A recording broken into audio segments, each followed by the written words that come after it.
Welcome to That's Joy, the podcast. I'm your host, Cece Calbanero, and I'll be sharing stories of miracles, God moments, and unpacking the truth behind what joy truly means. My friend, when God gives you a direct call on your life, be sure to answer it. Here's to answering my call together.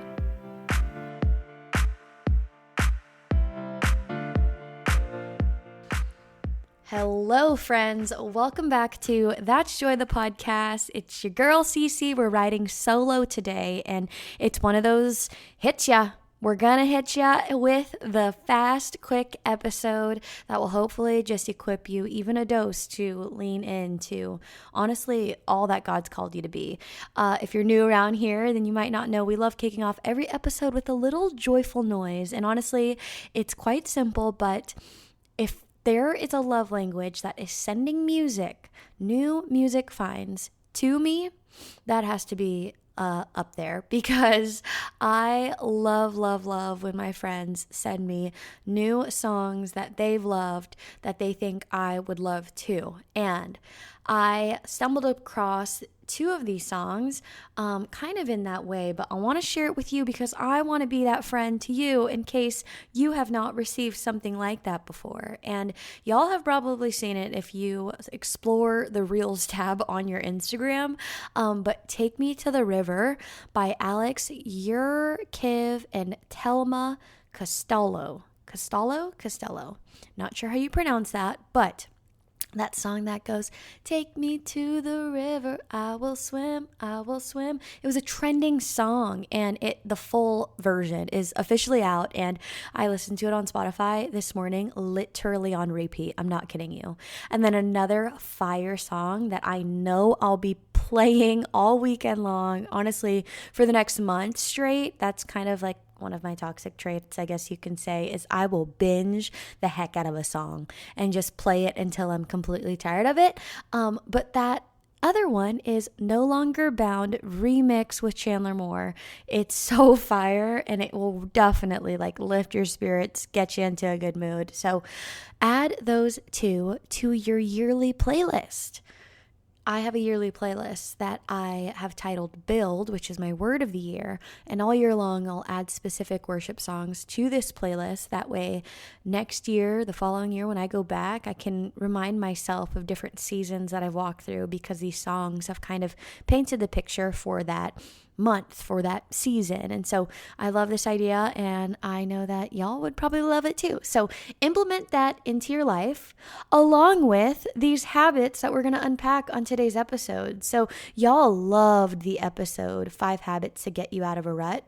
Man, the numbers on that podcast streaming wise, literally jumped over all the ones surrounding it. And I began to think, man, with back to school right around the corner, whether you're in high school or in college, or maybe you're a teacher going back to school and you're about to go in for another upcoming year, I just want to surround you with so much prayer and love and encouragement, and to just remind you to give yourself grace, and to remind you to celebrate and be proud of how far you've come, and proud of the little wins. I think so often while we're in school, we can beat ourselves up if we don't get that next A, or if we don't make that team, or whatever it may be, right? There's a mix of different events that could happen to us in this stage of life. And I just want to encourage you that it's okay to celebrate the little things. And in fact, I would encourage you to celebrate the little things, because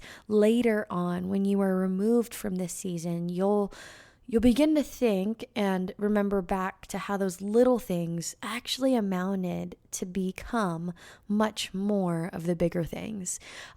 So anyhow, let's dive into some habits.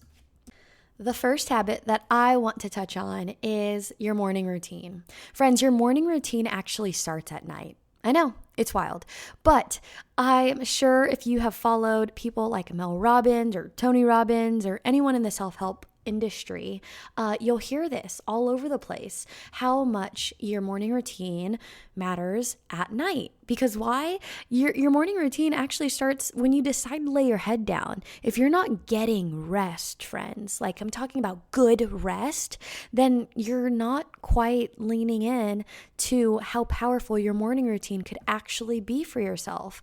And so something that has really helped me is this alarm clock. I've talked about it on previous episodes, but it's my Hatch.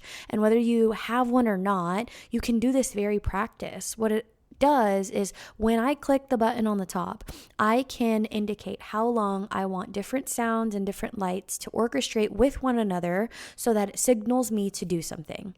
So for mine, I have mine segmented so that the first 20 minutes when I press that button, it is an ocean sound and a brighter light. And so during this time, I'll take the time to read. And friends, I love laying down. And by the way, these habits are when I am my CC best, okay? It's not every single day of the year 365 that I crush this, because I don't. Thank God I don't, because I am human and I am flawed and very imperfect, okay? But when I am feeling my best, when I show up as my best, I'm doing these things. So I'm laying down around 9:30 and I am reading for about 20 minutes. And that book depends on whatever season I'm going through.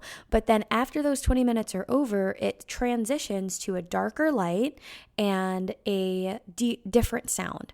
And so what that reminds me to do is, okay, time to stop reading and time to genuinely unplug. So this is my moment where I begin to put my book down. It gets a little bit darker in the room and I just begin to go into sleep. Sometimes this looks like thinking about things that I was grateful for from the day, thanking God. Sometimes it's just stillness, seeing where my head goes. And lucky enough, I feel very grateful and fortunate now that I'm older, speaking to so many individuals who maybe do struggle with sleep.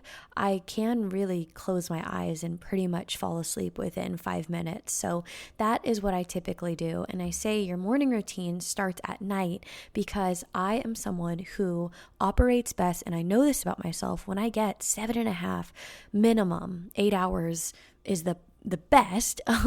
When I get those hours of sleep, I know that I show up as my best. And so then when the morning alarm clock goes off and it's about that 7.5 to 8 hour mark, I'm ready to get up. I'm not pressing snooze. And I am actually excited about my day, flying out of my bed. And every day doesn't look like I'm the most excited to wake up. But what I will say is that because I sleep with my phone outside of my bedroom, I have a backup alarm. So if for some reason, I do miss my alarm clock from my Hatch, which again, I'm not perfect. I have the safety go off on my phone to make me get up out of bed and go turn off the alarm on my phone. If you don't have a Hatch, you can do just this. You can place your bedroom on the opposite side of your bedroom if you don't have like a door or space outside of your bedroom where you can hear it and get up and get out kind of thing. But put it on the opposite side. Don't sleep with your phone next to your head. I mean, there's studies that are coming out now that are talking about how toxic it is to have your phone so close to your body at all times. I'm not one to unpack that on this episode, but you can look into it.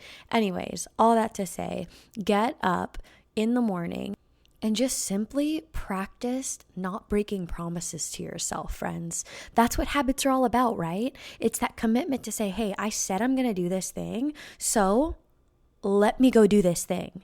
The second habit that I want you to lean into is what I call the word before the world. Okay. The Bible before the phone. It's as simple as that. I literally had a habit tracker from one of my calendars called Cultivate What Matters Planner. It has these little pages that you can tear out that help you outline your monthly goals versus your weekly goals up until your daily goals. And then it'll literally just have like these check boxes next to each of those different lines. And so some of the lines that I had for my daily goals were these things that I'm talking about right now, along with other things. But right now, I want you to just focus on these three. The second one is the word before the world. When I started sleeping with my phone outside of my bedroom, I'm telling you, you guys, this set me free so much because I absolutely, for a long time, was a person who would scroll on Instagram, scroll on TikTok to help me fall asleep. And then what would I do the moment that I wake up? I'd look at my phone. I wouldn't even get out of my bed yet. I just turn, grab my phone, look at it, and then all of a sudden, guess what happens? I start scrolling, and maybe you're there right now. And you know what? There is grace because I have been there too, but there's a chance. There's an opportunity right now. There's an invitation in my breath right now that's saying, hey, will this be the day that you stop doing that bad habit because you know it's not serving you and it's not serving the ones around you? And I started not looking at Instagram or Facebook or any social media platform or even checking my emails until I have listened to worship music, until I have made my coffee and read my word and journaled. And again, not perfect at this, but most days I do this. In fact, I'd say I'm at a place now where I am 85 to 95% of the way there, where I do these things. But it wasn't easy in the beginning, friends. It was practice after practice, failing after failing, until that muscle really got built up. And what I'm telling you, with this specific habit will do, this will set your eyes on the right things every single day. There was another study that I saw, I believe it was from Jay Shetty's podcast. He has a bunch of different health experts. I'm talking like doctors and scientists and all of these incredibly smart individuals unpack beautiful things on his podcast show. He's the #1 health podcast in the world. So you can imagine that's what you're getting there. But I love listening to these things because I love learning more about how our brains are built, how our minds are built, and how God created it that way, right? He is the orchestrator of it all and the creator of it all. So what I found was really cool is that they shared something along the lines of a study that shared whatever we put in our minds during the first portion of the day is what we will look for in the remainder of the day. So if you think about Instagram, if Instagram is the first thing that you are allowing into your mind and into your brain, the first, let's call it 20 to 30 minutes of the day, and subconsciously you are experiencing things like comparison, things like self-doubt, things like fear start arising, and even subtle doses of anxiety may start arising too, but you don't even realize it because you're so mindlessly scrolling, quote unquote. Friends, guess what's going to happen throughout your day? You are not even going to realize again throughout the day how much your brain is looking for those things because that is the first thing that it has been fed in the day. So we must be on guard, and we must protect our minds in making sure that it is God before anything else. I'll in fact walk out of my bedroom and say, hey Google, play Maverick City Radio. And it might right now because it might pick it up. Okay, it didn't pick it up. But anyways, that has been absolutely game changer for me. The third thing that I do that I have committed to, like these are the 3 things, y'all, that I'm like, all right, come hell or high water, I'm getting these things done. The third thing is moving my body and hitting my protein goal. I know that might not be what you expected to hear on this episode because I am not a health trainer by any means, but what I will say is that 1, my boyfriend is one, and 2, I have worked with one personally, one-on-one, Reagan Davis. She has an episode on here, by the way, so go plug into it after this. Jonathan also has an episode on here, so go plug into the one with him. Both of them are filled with wisdom in this, but they've taught me so much of the importance of this. And here's the thing, friends, we know this. Like me, being a public health major in college, I knew the importance of this, but there's something to say about the actual implementation of it. And this is where I hope that some fire gets stirred up in you right now that says, hey, I want to be the person that starts to move my body every single day. Whether I am crawling, whether I am walking or running or sprinting, no matter where I'm at, I'm just going to show up for myself today. I cannot tell you over the last 2 years how much this specific habit has set me free mentally, emotionally, physically. I'm talking physically, like shed 15 pounds physically. And then spiritually too, y'all. There's a component within moving our body and the physicality of it that goes goes so hand in hand with every other health aspect of our lives. And then this aspect of hitting my protein goal, what you fuel your body with is the oil, is the gas that will generate everything for you for the remainder of the day, right? None of this is news. We know that we should be fueling our bodies with things that are healthy, things from the earth, things that God has created, yet we shy away from doing them. And here's another thing about specifically not only eating healthy, but hitting your protein goal. For me, I was under eating on protein for years, and that's why I wasn't seeing results for so long. I would be quote unquote eating healthy. I mean, I don't know who I'm speaking to right now, but this might be you. For years, I'd be like, gosh, I'm eating so healthy, but I don't know why I'm not going in the direction that I intend for myself. And it may be because you're probably not eating enough protein or drinking enough water or moving your body. And so again, I'm not one to sit here and diagnose how much protein you should be eating. Go listen to the episode with Reagan or Jonathan or reach out to them. But when you commit to not breaking this promise to yourself, friends, you accelerate at a whole different level.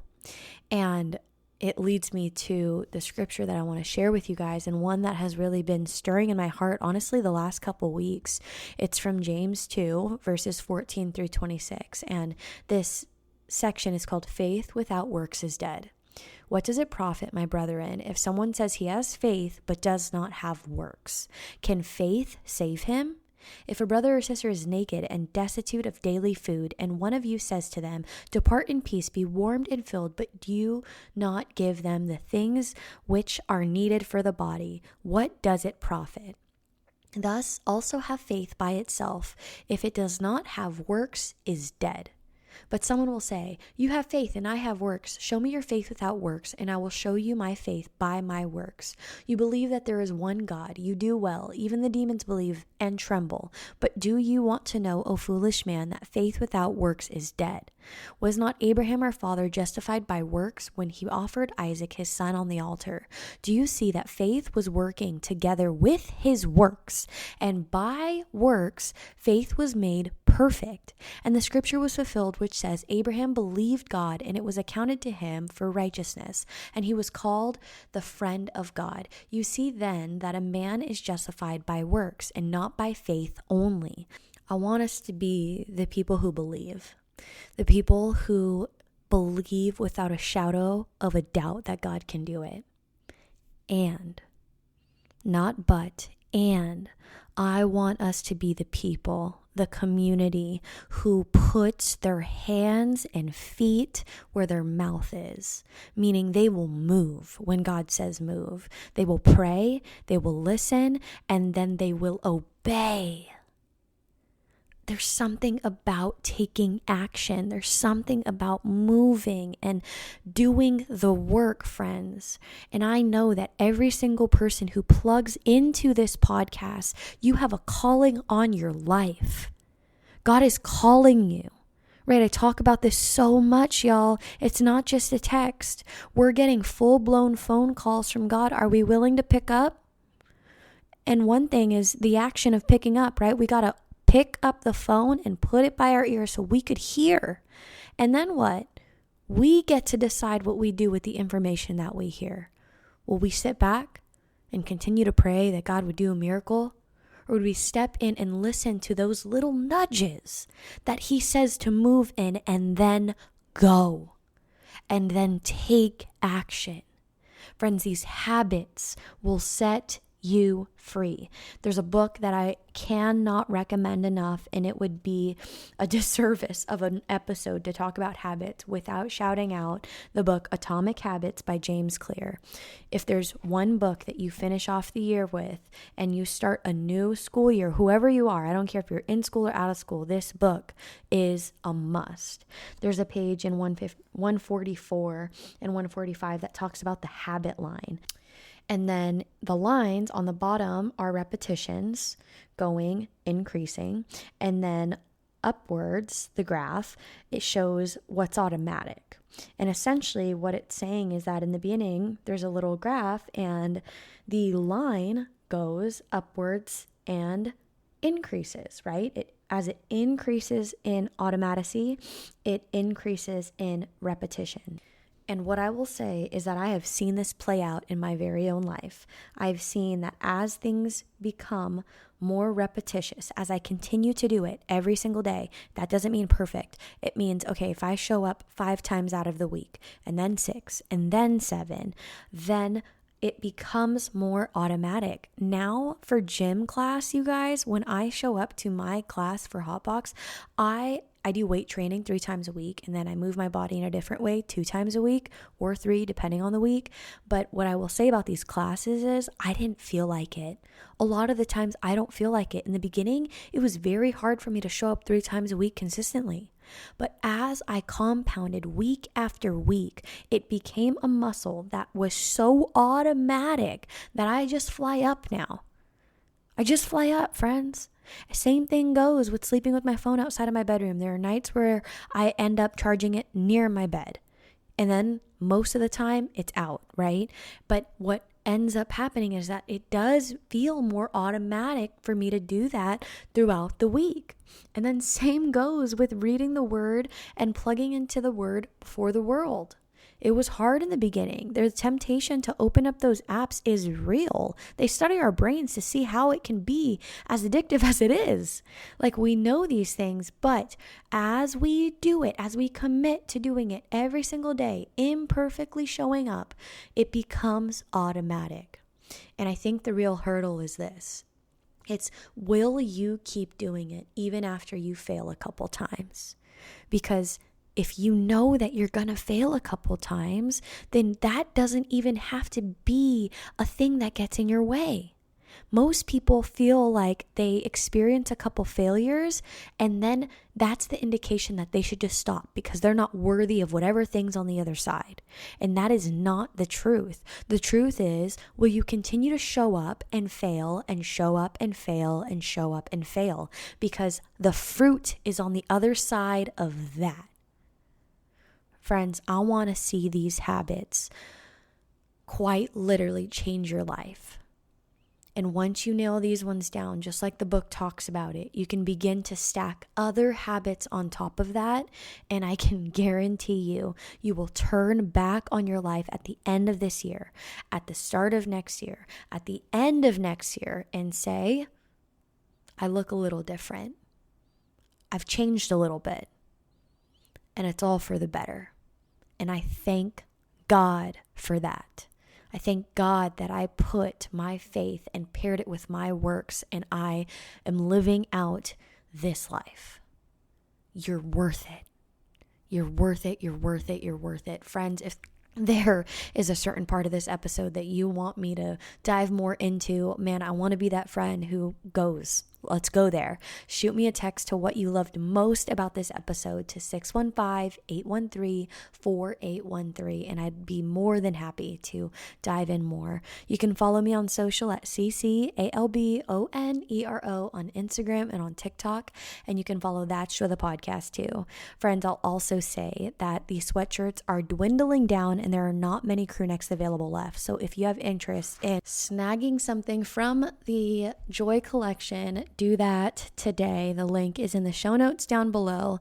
And friends, if you have not taken the time to subscribe, rate, or leave a review, it'd mean the world if you went to go do that. In fact, if That's Joy has blessed you in any measure, it would mean so much if you took 2 minutes to write out just what episode helped you, how the podcast as a whole has blessed you.